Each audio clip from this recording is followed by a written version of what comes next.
to the One to Another podcast. I'm Joanne, and I'm grateful that you've tuned in. Today I want to talk about say yes to love, laughter, and lifestyle. Now, in the grieving process in life, when we are moving into change and finding our new normal, a lot of times we don't believe that we'll ever have love, laughter, and lifestyle in our life again. But we will. If you decide that you're going to take the time and do the work and work through the pain and let go of the pain through ritual, then you begin to realize inch by inch, step by step, that you can say yes to love, laughter, and lifestyle. We must learn to recognize that there can be no relationship unless there's commitment, unless there's loyalty, unless there's love, laughter, patience, and perseverance. Big words, patience and perseverance. I think that when we're starting to move into something new, or starting to believe that there's still time in our lives for love, laughter, and lifestyle, we have to remember it happens through patience and perseverance. If you live long enough, you begin to understand what is important and what is not. At the end of everything that matters, that comes down, it really comes down to people and relationships. The people who you love, the people who love you. The precious moments come from those we love, those with whom we can laugh, those who walk through the deepest valley of life. We call these people loyal. We call them committed. We call them encouragers. We call them to say thank you for being part of who we are and how we walk out our lives. And you know what? We call these people friends. There's that song, make new friends, keep the old. One is silver and the other's gold. So we have to understand when we're moving forward, although happiness is a choice, joy only comes from a deep, abiding, and trusting relationship with your Creator. That's where it comes from. And then it comes with others, and then it comes with yourself. Do you love yourself? So what love is not? Accepting imposters masquerading as love. And you find those out sometimes the hard way. That someone will say, oh, I really want to be in a relationship with you, or I love you, and then they don't show up. And they don't show up. And they don't call. So what love is not? Accepting imposters masquerading as love. Empty sex, replacing love with possessions. Replacing love with self. Replacing love with busyness. Allowing pain of our past to stain our heart so we can't ever let go.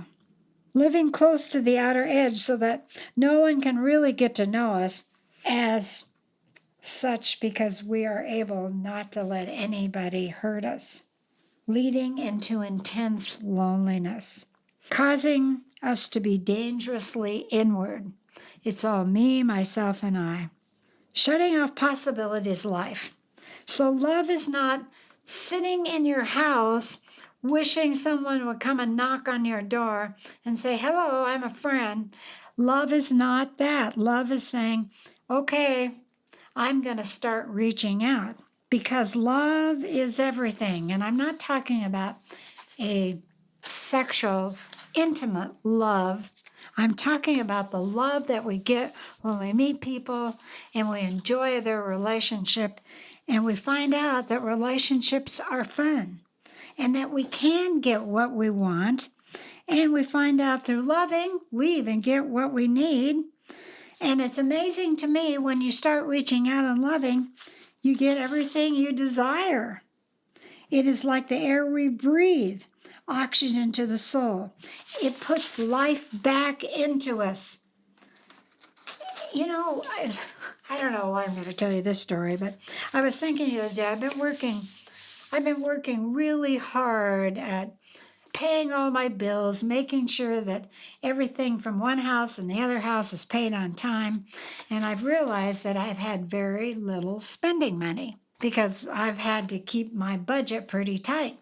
And so I said to the Lord in my prayers, I'd sure like to have a little spending money, just the kind of little fun, just to spend for something, maybe on somebody else or take someone out to lunch or something. Well, the next day I get in the mail a refund from someone that I put $70 down in my new place, and here I get the refund. I went, isn't that just like God? He wants to bless us too, and He wants to love us, and He wants us to know that He wants us to have the desires of our heart too. So, how to love well? It's true. You must first be loved. You must exclude love and offer love to attract love. Have you ever been around really crappy people and maybe really negative people? You know what? They do not exude love. So you've got to have some healthy boundaries around your heart so that you find that you can be around people who want to love and give love. Above all else, it says in Proverbs 4:23, guard your heart, for it's the wellspring of life. The wellspring, that's where those deep, deep rivers are in your soul. And those wellsprings of life is where you set some boundaries so you know what you need and give, and you guard your heart. So when you're emotionally healthy, you attract emotionally healthy people. So if you have a bunch of crazy, damaged, broken people in your life, maybe you need to take a look at you. Or maybe you need to say, maybe I have a few crazy people in life. Maybe I ought to look at looking for someone that's a little not so crazy. But it is amazing how we must love unconditionally. Now, being loving unconditionally is not a doormat. It is love that endures in and out of various seasons of our lives. There's sometimes when we need people to love hard. They just are there. They know you're having a rough time, and they just love hard. They just show up. They're just there. And sometimes they'll fight for your love in a sacrificial way so that you know they want you to know that they love you. And so you got to give in to love. Get down the barriers, give in to love, make yourself vulnerable, and allow others to see you be vulnerable. If you're always wearing a mask that says, I'm fine, I'm wonderful, but you never take off your mask and find out that there's things that you're going through that maybe someone else could help you with, to be vulnerable, that you're not perfect, far from perfect, but you don't want anybody to see that. And I think one of the things in loving relationships and being with people is learning how to forgive. You know what? Love is forgiveness in motion. It covers. Truest form of love is when we can forgive and then, if possible, restore. Love propels us forward. It lives on. It gives on long after we are gone. So laughter is a powerful antidote to stress, pain, conflict. Did you know that humor lightens your burdens? It inspires hope, connects you with others, and keeps you grounded, focused, and alert. Practical effects of laughter in your life will help you have a balance. And I think it's really true to find a happy, loving person that can laugh with you. It also relaxes your body. A good laugh relieves tension, stress, leaves the muscles relaxed for 45 minutes, strengthens your immune system, improves your resistance to disease, triggers the release of endorphins, which promote an overall sense of well-being and can temporarily relieve pain. Protect the heart, improves the functions of blood vessels, can help protect against heart attack and other cardiovascular problems. When we laugh, it makes us lighter. It lifts us up and connects us to other people. Shifts our view, allowing you to see situations in a more realistic, less threatening light. It helps you from feeling overwhelmed. I guess we all need to learn something from Santa Claus to remember to say ho ho, ha ha, he he. We just need to remember that laughter is good medicine. The most important thing about love is to be present. Our lives are short. We miss a lot as busy, overwhelmed people. Slow down. Smell the roses. We all want to give and receive love. We must intentionally tear down the barriers to love in our lives. Anything that comes between you and love, I hope that you can quickly remove that from your life. Sharing laughter is one of the most effective keys for unlocking excitement and joy in relationships. Sharing laughter adds life-sustaining vitality and resilience to our lives. Laughter is a powerful and effective way to heal resentment, disagreements, and hurts. Just for fun, we need to have time to play. Have you thought about doing something for no reason? Taking a few minutes or an entire day just to have fun? Maybe play in the backyard with your kids or your grandkids.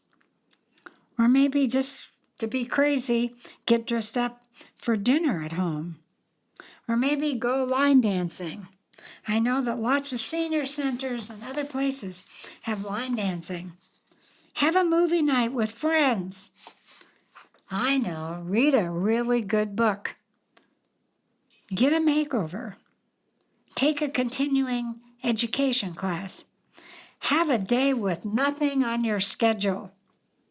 Eat popcorn for dinner.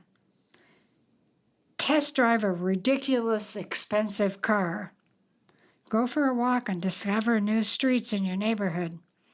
How about camp in your backyard? So, what I'm trying to get you to see, that in life, as we say yes to love, laughter, and lifestyle, I think that we need to grow a bit and maybe throw off some of the gloom and doom and think about what priorities do you put in place in having loving people in your lifestyle? How do you take care of yourself on a daily basis? How do you connect with friends and loved ones? Do you agree that social media disconnects us or makes us more connected? Why or why not? So I have a thought about love that I want to share with you. It says, I love you without clutching, appreciate you without judging, join you without invading, invite you without demanding, leave you without guilt, criticize you without blaming, help you without insulting, because I can have the same from you. We have enriched each other. What kind of steps are you going to take to enrich someone else? I'll help you just take one step, and that might lead some more healing of your broken heart.